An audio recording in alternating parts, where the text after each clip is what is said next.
तो बच्चों last time we were studying about point defects.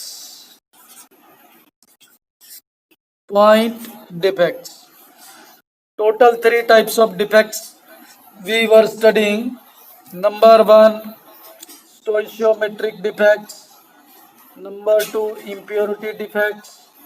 And number 3, which we have to study today in detail, that is non stoichiometric defects. Defect होने के बाद particles में आपस में जो रेशो है तो वो चेंज हो जाएगी।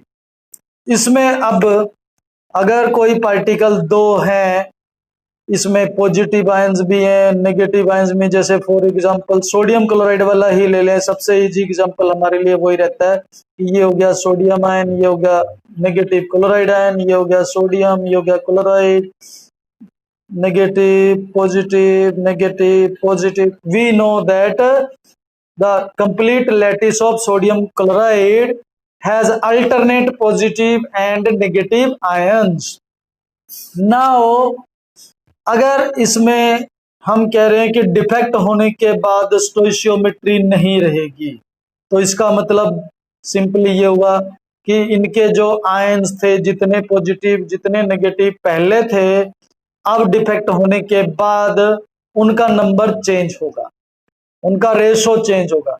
पहले अगर वो 1:1 रेशो थे, जैसे सोडियम क्लोराइड का आप सबको पता ही है कि each sodium is surrounded by 6 chloride ions, each chloride is surrounded by 6 sodium ions, मतलब कि already there was a ratio of 1:1। But after the defect अगर हम ये कहते हैं कि इसमें से कुछ सोडियम आयंस कम हो गए, क्लोराइड अब भी उतने ही है, सोडियम आयन कम हो गए, तो इसका मतलब है रेशो तो चेंज हो गया, तो वो डिफेक्ट हो गया नॉन स्टोइशियोमेट्रिक डिफेक्ट। अब सोडियम आयन कम हो गए, सोडियम क्या था, मेटल था कि नॉन मेटल था, पता है किसी को?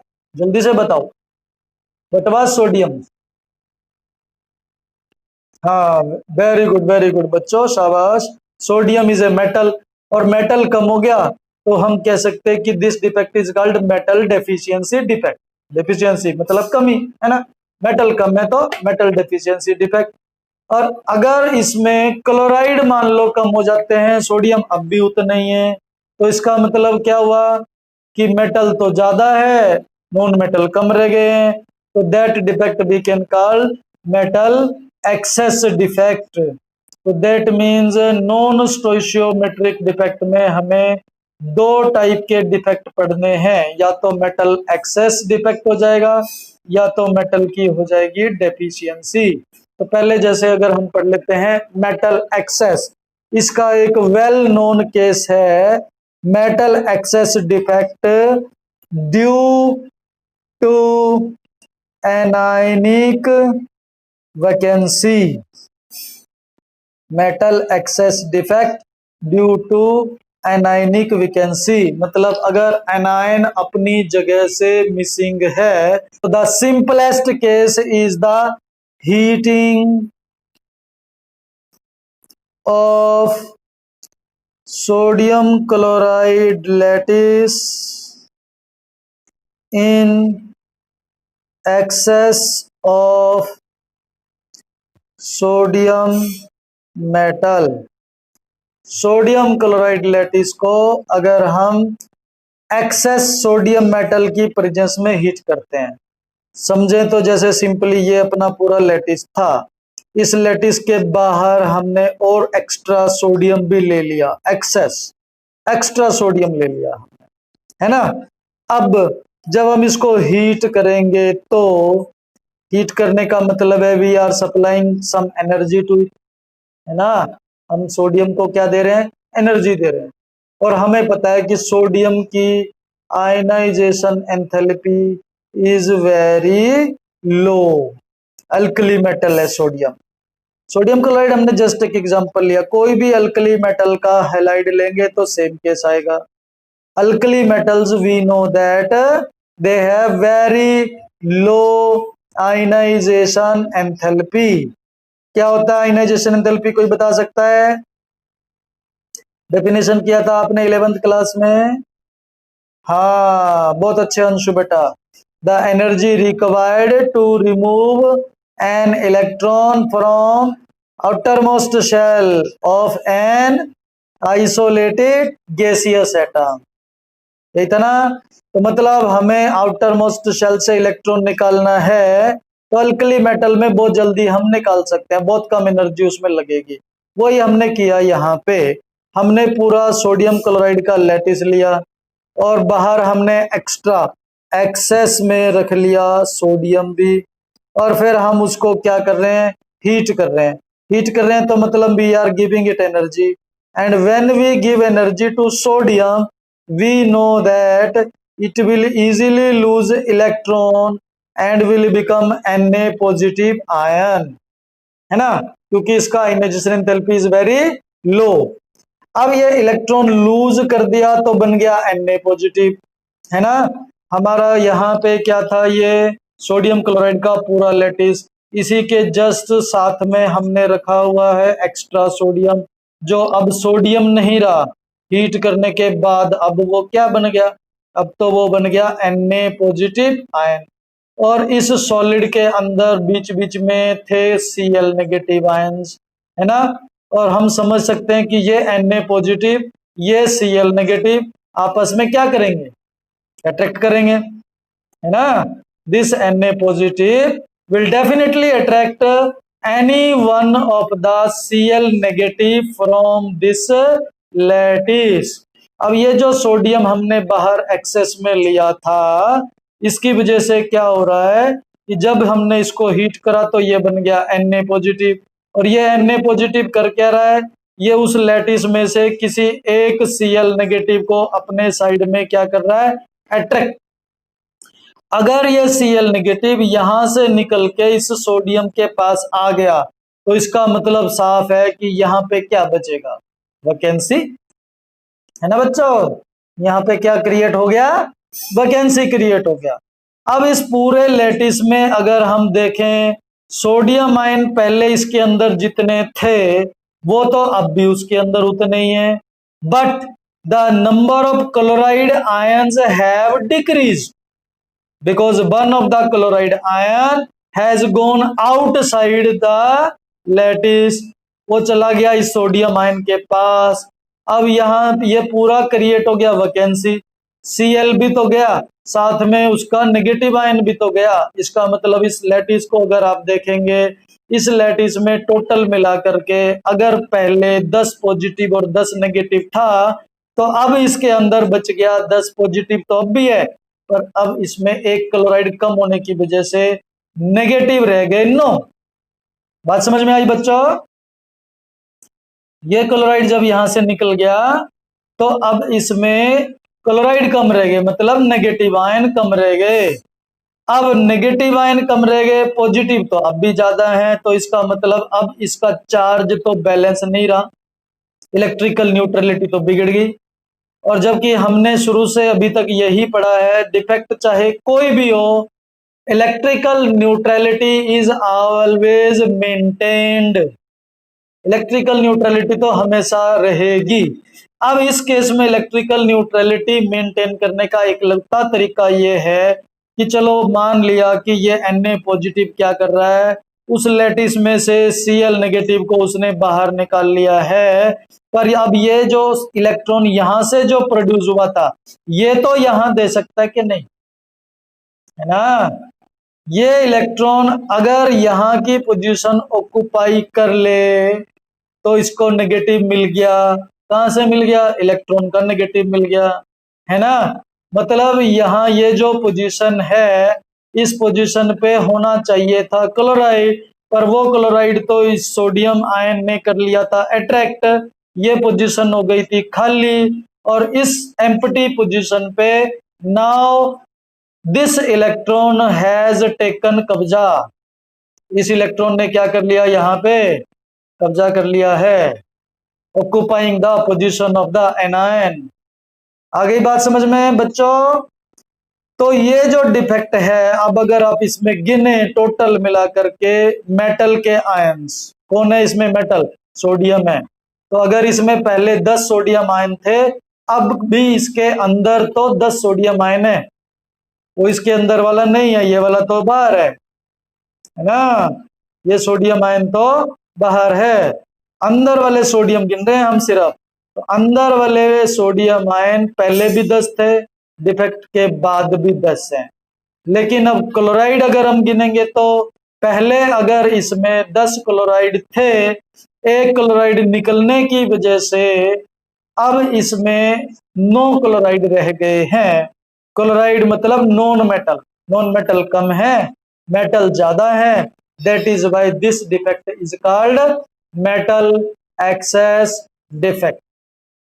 आगे बात समझ में बच्चों? वेरी गुड, बहुत अच्छे। चलिए फिर अब हम आगे चलते हैं। Second category of metal excess defect. Metal excess defect का सेकेंड कैटेगरी क्या है, हमें स्टडी करना है ड्यू टू, पहले हमने पढ़ा था ड्यू टू एनाइन वैकेंसी, वहां से क्लोराइड निकल के आया था ना, उसकी वजह से हम डिफेक्ट पढ़े थे। अब हम डिफेक्ट पढ़ते हैं due to presence of extra cation. अगर उस सॉलिड में कैटायन एक्स्ट्रा आ गया है तो तब भी उस डिफेक्ट को हम मेटल एक्सेस डिफेक्ट ही कहेंगे, क्योंकि कैटायन किससे बनते हैं? मेटल से बनते हैं। ठीक है बच्चों, now we take an example of a zinc oxide lattice.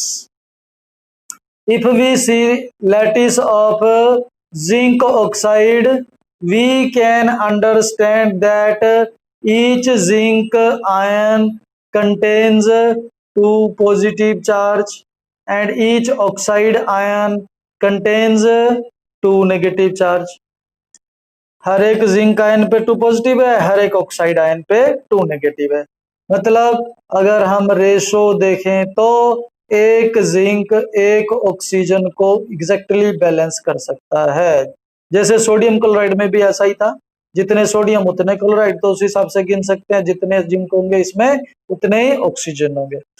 Now if we heat this zinc oxide solid, अगर हम जिंक ऑक्साइड सॉलिड को हीट करें तो इसमें प्रेजेंट क्या क्या चीज था बच्चों?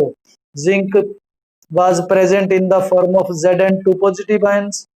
Oxygen was present in the form of O2 negative ions, है ना? Now when we heat it, the Zn2 positive ion still remains Zn2 positive ions, but the O2 negative ion, 2 negative का मतलब समझते हैं ना बच्चों? 2 नेगेटिव का meaning है कि इसके पास 2 इलेक्ट्रॉन एक्स्ट्रा हैं, नॉर्मल जितने होने चाहिए थे उससे 2 इलेक्ट्रॉन ज्यादा, तभी तो इस पे 2 नेगेटिव है।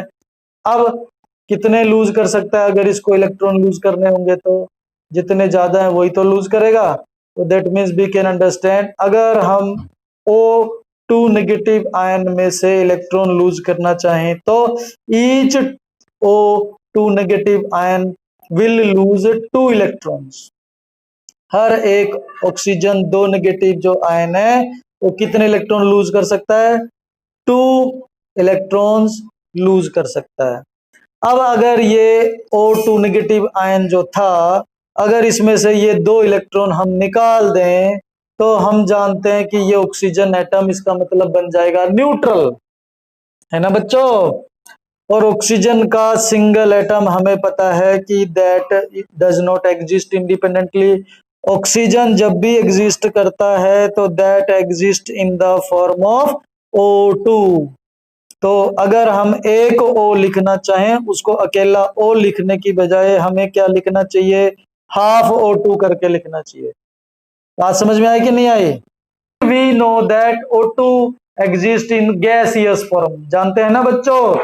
O2 तो एक गैस है, ऑक्सीजन गैस, तो इसका मतलब हमने जब ये जिंक ऑक्साइड का सॉलिड करा था हीट, उस सॉलिड में कुछ तो बन गई ऑक्सीजन गैस, और गैस बन गई है सॉलिड में, तो इसका मतलब वो तो बाहर निकलेगी डेफिनेटली, वो गैस तो वहां से निकल गई। और ये गैस अगर वहां से निकल गई तो उस सॉलिड के अंदर ये जिंक आयन तो रह गए, ऑक्सीजन कम हो गई, है ना। जिंक क्या था, मेटल था। ऑक्सीजन क्या था, नॉन मेटल।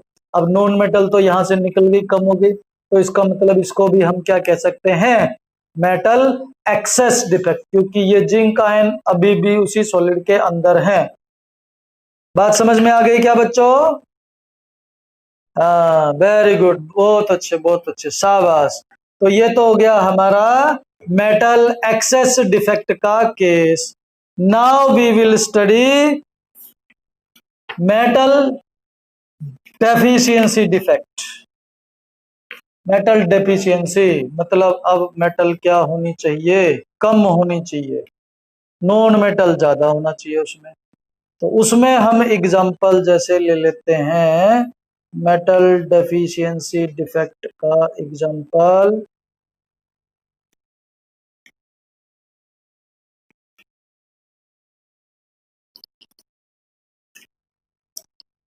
Iron oxide.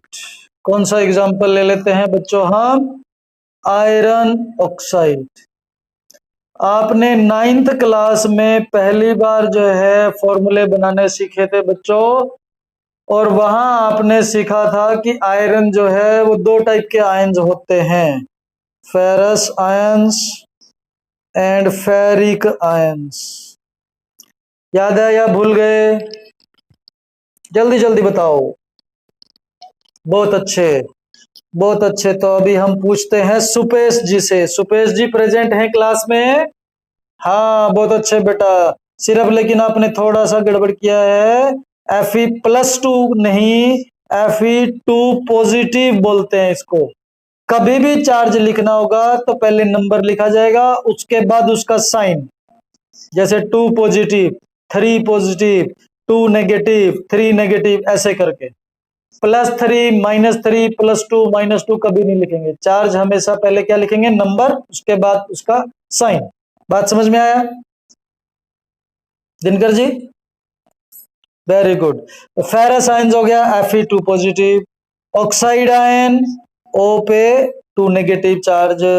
और आपने नाइन्थ क्लास में फॉर्मूला बनाना सीखा था कि फेरस ऑक्साइड का अगर आपको फॉर्मूला बनाना है तो फेरस हो गया 2 पॉजिटिव, ऑक्साइड हो गया 2 नेगेटिव, ये तो डायरेक्टली कैंसिल ही हो जाएंगे।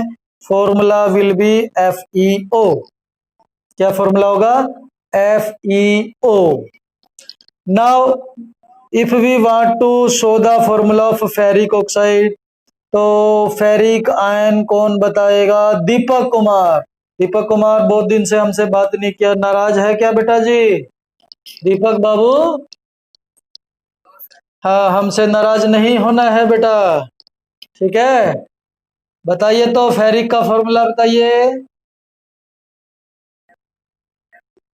बहुत अच्छा, शाबाश मेरा बेटा।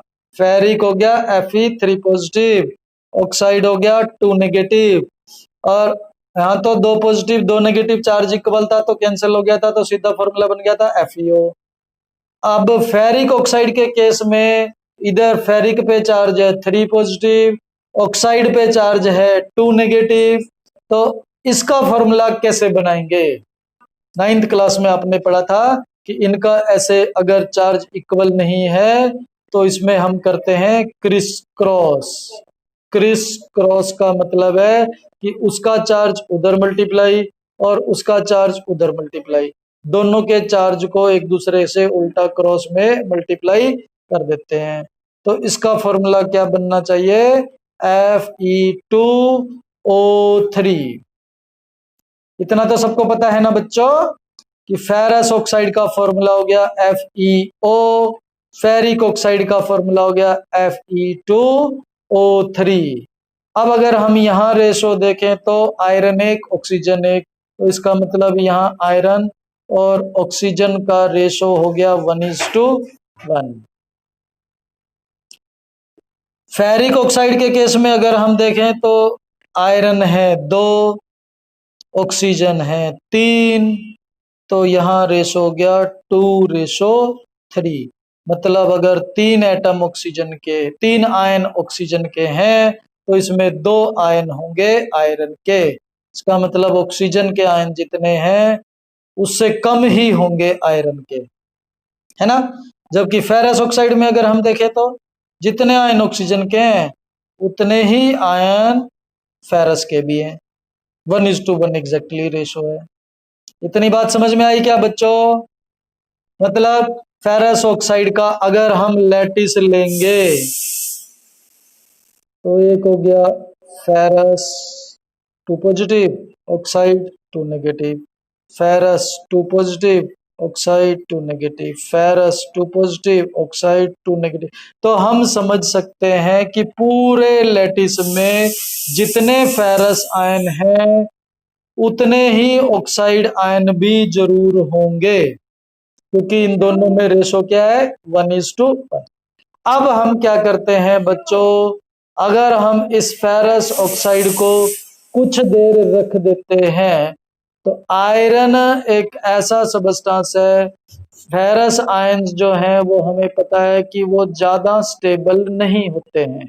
Ferrous ions are a little unstable and after some time some of the ferrous ions are easily converted into ferric ions. कुछ आयंस जो हैं इजीली फेरस से किस में कन्वर्ट हो जाते हैं, फेरिक आयंस में कन्वर्ट हो जाते हैं। अच्छा, इससे मुझे याद आया बच्चों, फेरस सल्फेट तो आप 7th क्लास से प्रैक्टिकल करते आए होंगे, आपके साइंस टीचर्स ने बहुत सारे प्रैक्टिकल्स कराए होंगे आपको फेरस सल्फेट के। कोई स्टूडेंट बता सकता है फेरस सल्फेट का कलर? हाँ, very good, ferrous sulphate is light green colour. कैसा कलर है? Light green. और आपने अगर कभी भी बुक में पढ़ा होगा फेरस सल्फेट सॉल्यूशन, कभी भी आप बुक में अगर पढ़ें फेरस सल्फेट सॉल्यूशन तो आप वहां ये वर्ड उसके साथ में जरूर पढ़ेंगे, freshly prepared ferrous sulphate solution. Ferrous sulphate solution लिखा कभी नहीं मिलेगा आपको, उसके साथ में फ्रेशली प्रिपेयर्ड ये वर्ड जरूर मिलेगा, जरूर, डेफिनेटली 100%। क्यों, अभी बता देता हूं आपको, शायद कुछ बच्चों को पता भी होगा अगर आपने लैब में कभी प्रैक्टिकल किया है।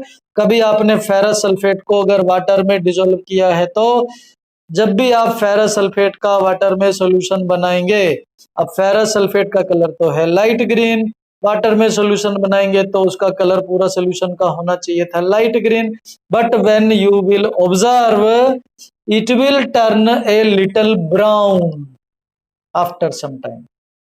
फेरस सल्फेट का जब भी आप वाटर में सॉल्यूशन बनाएंगे तो डेफिनेटली आपको थोड़ी देर में वो ब्राउन होता दिख जाएगा। बात समझ में आ रही है? क्यों ब्राउन होगा ये यहां से आप समझ सकते हैं, क्योंकि फेरस आयंस जो हैं they are not very stable. Ferrous ions हमेशा होता क्या है कि कुछ देर बाद ferrous ions convert into ferric ions. After some time ferrous ions convert into ferric ions. समझ में आ रही है बच्चों?